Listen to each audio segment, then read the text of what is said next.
www.rtm.gov.my/myclick sekarang. And Monday is all about empowerment. We've talked about the university ambassadors, and then we had a chat with a lovely student from the Interact Club of Pandai Sridaman Sarawak. And of course, we're going green. That's right, go green. We're talking about a green ambassador. And yes, he's here with us. Very excited to welcome to the studio Mr. Matthias Gelber, of course, Mr. Green Man. Welcome back. Good morning. And of course, it is an honor to be able to have a chat today with His Excellency Dr. Gruber, the German ambassador to Malaysia. That's right. I Good morning. you've brought something into the studio today. Yes, this is a legendary basket. The Green Man has mentioned about it before. Tell us. Well, this basket has been with me for 40 years. Now, when the first time I came to Malaysia in 1967, as a backpacker, like many of us do, beautiful Malaysia, and I saw this basket, and I put all my stuff in there for traveling. So this basket came with me during my whole career. My wife had to put up with it. We went to the United States, to Australia, to Germany, and whenever I go shopping, sure enough, with the basket. And now my staff here in the residence, and we have many events. We go shopping very often to the wet market. They know exactly now we are coming. No plastic bag, and it fits perfectly, and it is sturdy, indestructible. Buat di Malaysia, made in Malaysia, and I'm just happy with it. It cost me at that time maybe 10 ringgit. Can you believe it? What detergent do you use? I don't smell any fish from it. No detergent at all, because this is natural bamboo, and just wipe it a bit. That's it. No detergent. Good to go. Absolutely. So everybody should use a basket, and if you don't use a basket, if you use a basket, you get a refund at the cash register because you're not using plastic bags, like they do, for example, in the United States. I hope I introduced it.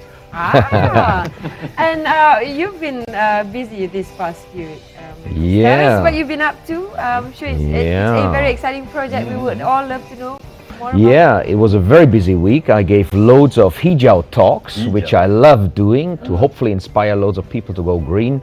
On Thursday we had an amazing event. It was called Green Humanity. It was founded by Poesy Liang, who started an organization called Helping Angels. And we had a guy from Japan, Jason Kelly, who was talking about helping the tsunami survivors there. Then I was talking about how we can go green in everyday life. And Priscilla Patrick, the lady who's always, talking about the traffic jam, she was talking as well about her survival of the tsunami in Sri Lanka and how we can actually show compassion to people and to Mother Earth. Then I was in Pahang on Sunday doing talks for 300 ladies who were doing a green event, tree planting. On Saturday I was giving a talk to students who were invited by Rotary for a special award, an international award. They were doing tree planting as well, so loads of green talks, and it was beautiful because I saw a lot of youngsters who want to contribute green. And it's great as well that we have the German ambassador here today, because as a German Kampung boy, having a real green ambassador, we had to bring him in. And the amazing thing is, this rattan basket has exactly the same age as myself. 67, when you picked it up. That was my year of birth. But he looks better. There we go. I have to do something else, right?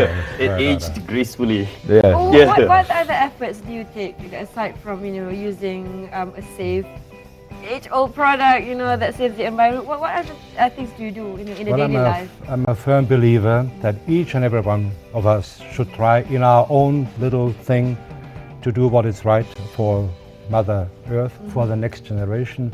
And there are so many things you could do. For example, I cycle to work, which is not too far, to be honest. It's only about 3 kilometers, that's quite amazing. But you have to do it with my suit. I go to reception with a bicycle. The biggest challenge is, by the way, to get a parking for my bicycle.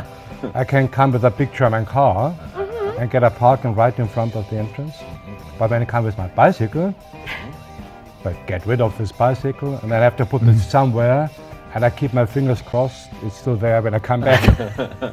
You know, actually, I think that is quite amazing, because what we usually have is people who are successful or who represent something, they think they have to have a big car, they have to have, you know, the most huge house. That is what we perceive in terms of lifestyle as a representation of our success.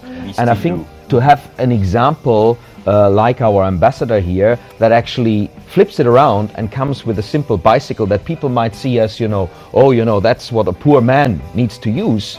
We change the perception of how we can live our lives and combine, you know, economical success, representative roles, and actually still live a simple, basic life that has a low carbon footprint. That's true. I mean, if you go to Germany or if you go to Denmark, cycling is a normal everyday life, and you know, it's you get to work out.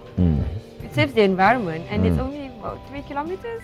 See, what I do in Malaysia, it's not a very extraordinary thing. Many people in Germany do it. For example, I also walk up the stairs and never use an escalator. 26 floors. 26 floors. Bicycling. And not just walking about. I have no problem with obesity. We can see that. And the following illnesses that come along, which is going to be a big problem for Malaysia. But the beauty is, it makes sense. For example, all my events are around KLCC area. When I have receptions, it's just blocked by traffic. Bicycle takes me 5, 10 minutes, 15 minutes at most. By car, it would take me 1 hour. So it makes sense. I know what you're talking about. Yeah. What about the sweat when you arrive at your destination? The weather. Good question. So, Good question. how do The you sweat get is about not the that? problem, the traffic is the problem. The sweat that's why my radius is limited, to be honest. Normally I would go 20 kilometers, but it's not possible in this climate. So 2-3 kilometers, that's fine before I start sweating. But now even sweating, you're in the tropics, hey, you sweat, so what? Again, reduce the air condition. Now in my office, the air condition is just normal room temperature if you wish. But it costs a ton of money, you know, to have the office air conditioned. And actually we have a rule, when we have a working day, when there's a Malaysia's on holiday, like the 1st of May, we work, you have a holiday, no air condition in the office building. It's pretty humid and warm, but my staff comes with regular clothes and they are okay. So each and every one of us should really do what we can. I'm not a saint, you know? I go by car and I spend also a lot of CO2 if you wish, but I do what I can and it makes sense. Yeah, I mean, nothing is too small to start with, right? Yeah. So what's your take on the many extensive efforts that His Excellency is taking? I think I have to hand over my title that I got in 2008, Greenest Person on the Planet, to our Excellency the Ambassador. So, I mean, I have to admit, I still can learn some tricks of reducing carbon footprint from him. I'll be starting to walk up my 10 stories to my condo unit because I still take the elevator. And my bicycle, I haven't been using it for a while. I use it occasionally. So I get inspiration from his example. I think that is great. And I think as well that one message we need to send out there is, whatever your position in society is, you can make it happen. I think sometimes people think that maybe the low carbon footprint lifestyle, the LOHAS lifestyle, the lifestyle of health and sustainability, as the ambassador just said, it's good for his health as well to practice walking or cycling or walking up the steps. It's an exercise at the same time. So this combination should be for all walks of life. In Malaysia, if you're successful, if you're a business person, you think you need the big car, the driver. And I think we need to get away from that perception. Even if you have a lot of money, you can still live a simple, low carbon footprint lifestyle. You know, sometimes people think that the big house and everything in there gives them the happiness, but the happiness might come from simplicity, and simplicity can be very eco-efficient and can help us on a large scale to really reduce CO2 emissions. Yeah, it's really sad that the perception is actually, the effort is actually being clouded by perception, you know, thinking what people think of you instead of what you think is doing is right. It still is that way. Well, see, if I may, because it's very important, I'm also the German ambassador. I'm not only a human being, but I represent a country that's probably the greenest country on earth.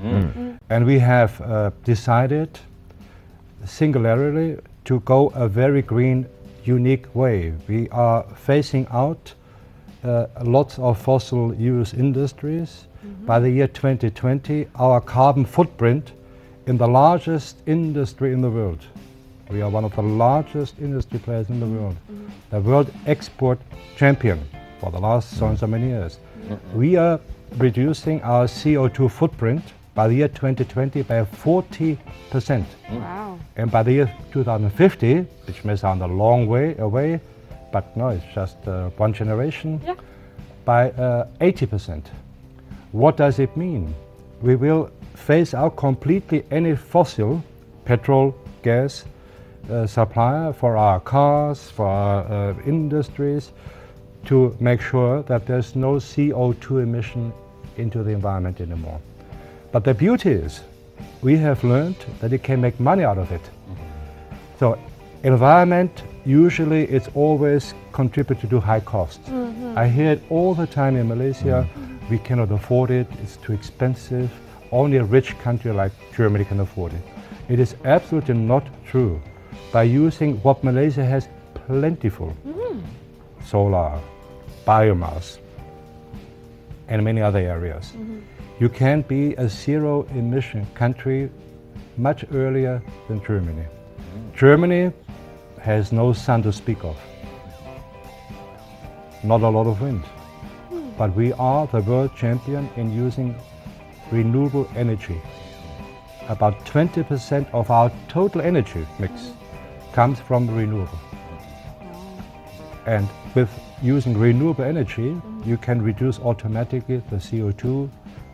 Climate change is not a problem anymore in Germany. But I have to be honest again, it took us 40 years to learn this. So it is a process. And Matthias and I, we try to convince our friends and partners here that it is possible. If we Germans can do it, and I dare say also many European countries. If I talk about Germany, I can also talk about France and Netherlands and Scandinavia. They do the same thing. That if we can do it in a densely populated society, at a very industrial place, anybody can do it. And it makes sense, and you make money out of it. So environment is money reducing costs. Okay, tell us more about this Green Germany. I heard they even have the greenest stadium in the world. Absolutely. Well, here, What's it about? I really have to How did that out happen? myself. I'm from Munich. And my home team is Bayern Munich. Bayern Munich. And some of you EPL fans out there learn the lesson. German football is as good as the British football. Maybe even better, huh? So here, the final of the European Championship will take place in my hometown, in Munich. Bayern Munich against Chelsea. Of course, I'm rooting for Bayern Munich. But the beauty is, it is in my hometown, in a stadium that was purposely built for the World Cup. Yep. It's the greenest stadium in the world. It's called, sorry, I have the name, Allianz Arena, big insurance company. And they make sure that, in a stadium you have waste everywhere. Yeah. People come to it and the energy. But they made sure that the stadium produces more energy by solar, by biomass, by many new technologies, than it absorbs and consumes. So if you feel, you go to a stadium, you feel sometimes a bit guilty. No, I'm using the cars or public transport in Germany, the electricity, the lights and all this stuff. You don't feel guilty anymore because you say, hey, I'm going to the stadium and I participate in green economy. So also I feel good about it. And sometimes it's, even if your home team loses, if you feel good, it's a good message, I think. And this is true for many, many areas in Germany. Now, it's easy again to understand why. First of all, we have polluted our country for the last 40 years. We have learned that's not the right way to do it. So we have cleaned our rivers, our acid forest. And now we are trying to bring the message across to our neighbors and other countries, because you are not alone anymore. Whatever you do in one particular spot One world. will have consequences everywhere. And sure enough, we have seen an increase in catastrophic floods and typhoons and whatever. Maybe those elements have been around for many, many years, but just statistically, it makes you feel, hey, something is not Maybe right. something's there. Yeah. Maybe, you know, I'm not a scientist, but I feel maybe if I can, in my little world, reduce the risk, why not do it? And again, you know, the German economy, the most powerful economy in the world, whole Europe is in crisis, not Germany. We are saving, if I dare say to our friends in Europe, we are saving quite a few countries in Europe now, because we have early enough learned, you know, to produce products that the world wants, Now, also green products. yeah, Matthias, you know, having been busy this past few weeks, you know, and after listening to what His Excellency has got to say, what can we do? I mean, small steps to, you know, get there. I mean, 40 years was how long it took to study and, you know, master the technology. But I'm sure with what, you know, the basic fundamental is there. How can we adapt this here in Malaysia? I think we need to look at our personal level, personal commitment. That's where we have control and influence. And we need to look at the macro level, the national level. Personal level, reduce your electricity consumption at home.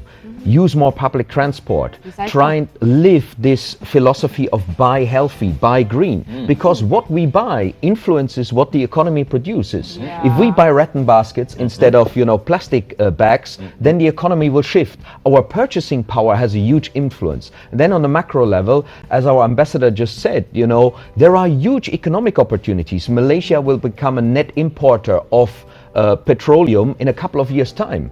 You know, then the easy days of economic growth fueled by the products of Mother Nature are over. So Malaysia has to shift. And the German economy grew last year, but reduced at the same time the overall CO2 emissions. And now we have more jobs in the green economy than in the automotive economy in Germany. Even in my kampung, the biggest employer is now a wind power company that didn't exist 6 years ago. So this is the future. So trying to actually encourage the Malaysian economy to go that direction, I think is what locally Malaysians should support in terms of policy direction, even green technology. There's a lot of stuff going on. We need to contribute to making those companies that supply green technologies the winners in the economy. Then they will grow and they'll become export success like we've seen in Germany. First, the domestic demand created this renewable industry, and that was then growing to make Germany the export dollars that keep the German economy in good stead. If I may, because I'm also a diplomat, and diplomats are spending tons of time in negotiations worldwide. I have lived 5 years in New York and worked within the United Nations to make the world a better place. I failed because I'm not a strong believer in international conventions, meetings, and that is on a purpose because there's a big conference coming up, Rio 20. And a lot of hope is on this conference that all the leaders in the world will find a solution, an agreement to commonly reduce CO2 emission. I'm not very optimistic. My solution would be use technology, use the innovative brains of our scientists, and they make a lot better progress than any negotiation on the table of negotiators will be never kept anyway. And there's a finger pointing, you do this and you do that, and it does not help. We live in the same planet, and it is our common task. Malaysia has a unique opportunity, to the best energy provider in the world with solar and biomass. You have plenty of solar and biomass. Malaysia, or the sun, of course, you know it much better than I do. It's just Possibilities are endless. Possibilities are endless. You just have to do it. And the technology is there. All right, thank you very much. Now that is something that should be in everyone's mind. Thank you so much, Your Excellency. Thank you, Matthias. Looking forward to see more of your projects this coming month, and of course for the rest of 2012.